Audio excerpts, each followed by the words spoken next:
Isn't it interesting how important labels are for us? They're so important. I am a Democrat. I am a Republican. Are you really now? You mean when you switch parties, do you have a new I?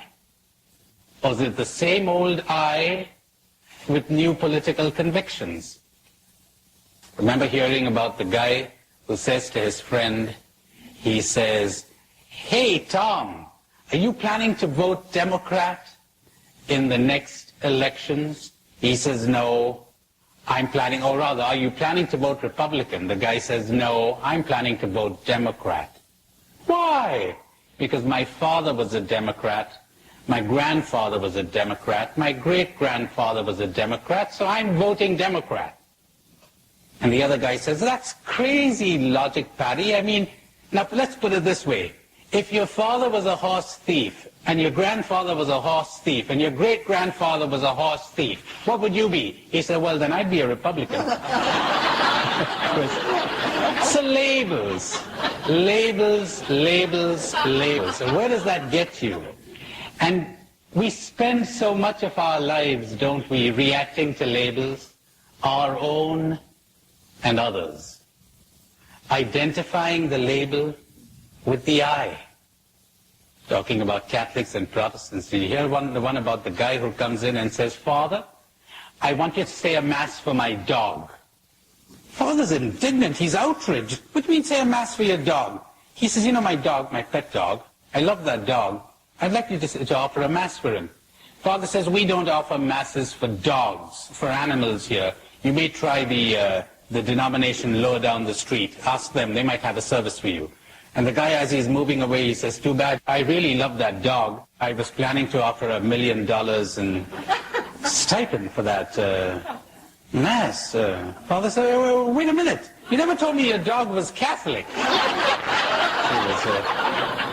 When you're caught up in labels, what value do these labels have when applied to I? That's an interesting question. I'll invite you to think about it later, to discuss it. Could we say that I is none of the labels that we attach to it? That these labels belong to me? That what is constantly changing is me? Does the observer ever change? Why bother? The fact is that no matter what labels you can think of, except perhaps human being, you apply them to me. I is none of these things. So when you step out of yourself and observe me, when you step out of yourself and no longer observe, and no longer identify with me, you learn all kinds of interesting things. For instance, suffering. Suffering exists in me and when you identify with me. Anytime you identify, anytime I identifies with anything or person outside of itself, or it identifies with me, suffering begins. Now comes fear. Now comes desire. Now comes a threat. The I begins to feel threatened. When I does not identify with money or name or nationality or persons or friends or any quality, the I is not threatened. Can be very active, as I will show you later on, but it isn't threatened. Everybody think of a time, or think of some suffering that you have right now. Anything that's causing you pain or worry or anxiety? Think of that. First, can you pick up the desire under that suffering? There's something you desire very keenly, or you wouldn't be suffering. What is it? Second, that isn't just an ordinary desire, that's a craving. Worse, there's an identification there. You have somehow said to yourself, the well-being of I, almost the existence of I, is tied up with this desire.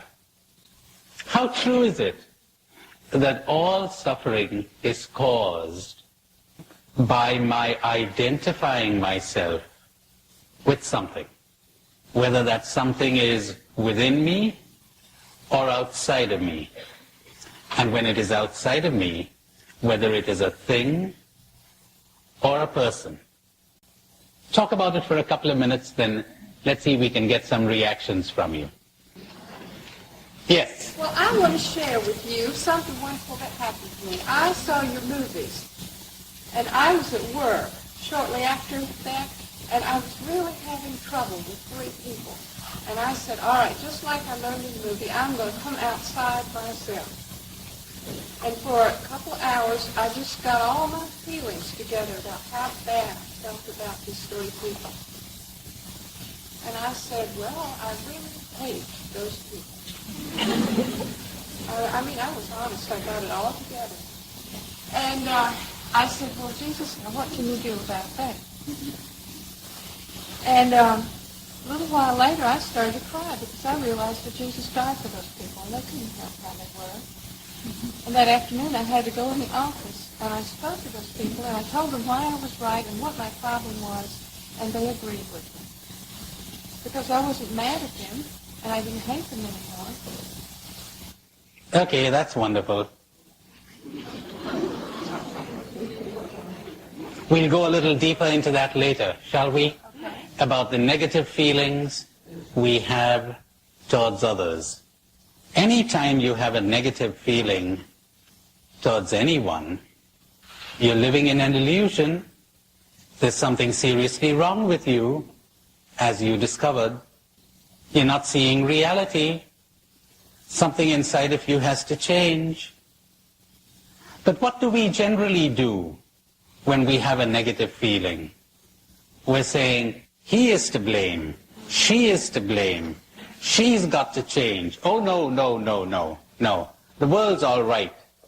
The one who has to change is you. But we'll have much more to say about that later.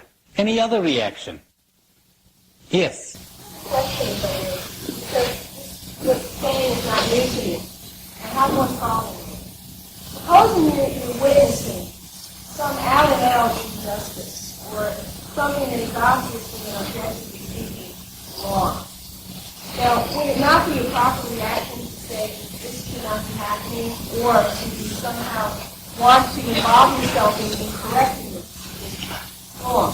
It may not be simply that I feel bad about the situation, but the situation is objectively wrong. Someone's injuring a child with abuse going on, etc. How about that kind of thing? Now, did you assume that I was saying that you wouldn't do anything? I said you wouldn't have negative feelings, as a result of which you'd be much more effective. Because when the negative feelings come in, you go blind. Me steps into the picture, and everything gets fouled up. And frequently, we had a problem on our hand before, now we have 2 problems. But that's a very good question, because I'll have to come back to that again. Don't assume, I'm glad you brought that out, because lots of people might assume that not having negative feelings of anger and resentment and hate would mean that you do nothing about a situation. Oh no, oh no. You're not affected emotionally, but you are actionally, if that makes any sense. you spring into action, you become very sensitive to things and people around you.